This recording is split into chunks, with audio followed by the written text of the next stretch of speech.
पंजाब के किसान दिल्ली चलो आंदोलन को लेकर लगातार प्रदर्शन कर रहे हैं। किसानों का ये प्रदर्शन 13 फरवरी 2024 से शुरू हुआ था, जो अभी तक जारी है। किसानों के इस प्रदर्शन के पीछे उनकी 13 मांगे हैं, जिसे लेकर वे दिल्ली चलो आंदोलन को लगातार जारी रखे हुए हैं। वहीं अगर बात करें किसानों की 13 मांगे की, तो वो क्या है, आइए आपको बताते हैं।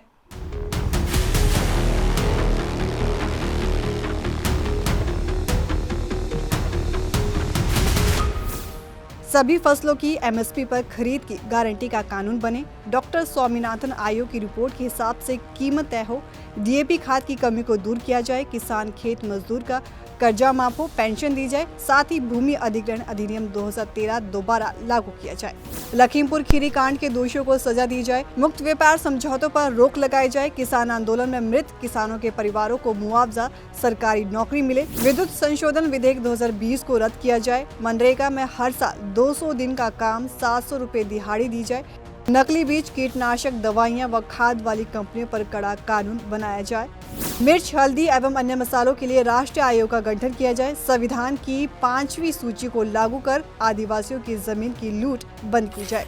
वहीं आपको इस वीडियो के जरिए इस बात की भी जानकारी दे देते हैं कि 2024 में कब किसान आंदोलन हुआ और इस दौरान क्या क्या हुआ।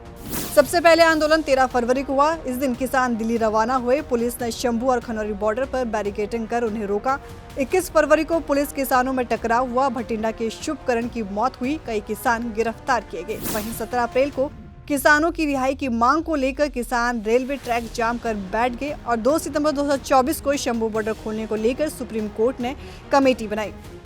वहीं 18 नवंबर को किसानों ने 6 दिसंबर को दिल्ली कूच का ऐलान किया और 26 नवंबर को किसान नेता जगजीत सिंह डल्लेवाल को पंजाब पुलिस ने हिरासत में लिया और वे आमरण अनशन में बैठ गए। वहीं 6 दिसंबर को शंभू बॉर्डर से दिल्ली कूच करने की कोशिश की गई। हरियाणा पुलिस ने आंसू गैस के गोले से उन्हें खदेड़ा।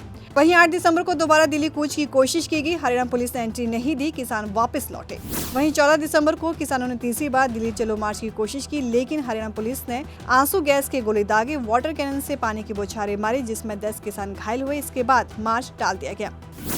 इसके बाद 16 दिसंबर को पंजाब को छोड़कर देश भर में ट्रैक्टर मार्च निकाला गया। हरियाणा के जींद में इस मार्च का असर कम देखने को मिला।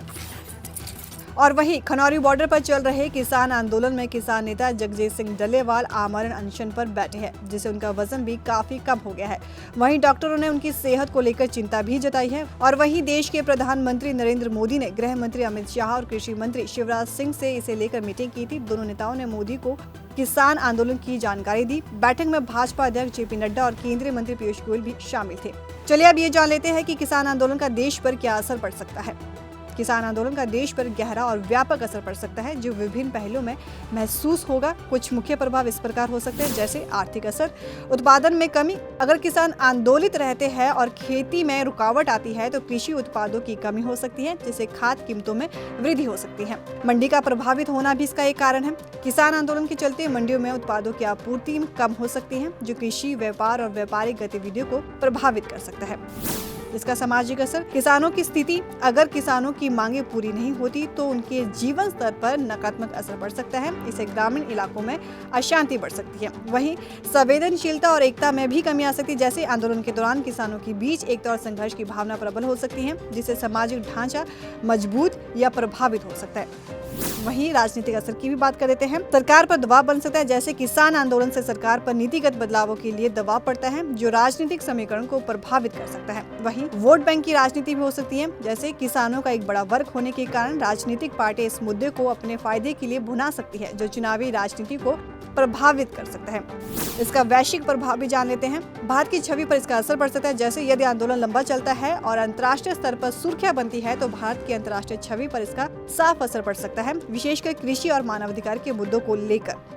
वही जान लेते हैं कि इसके संवैधानिक और कानूनी असर क्या हो सकते हैं। आंदोलन से किसानों की समस्याओं के समाधान के लिए कानूनी सुधार हो सकते हैं। इससे कृषि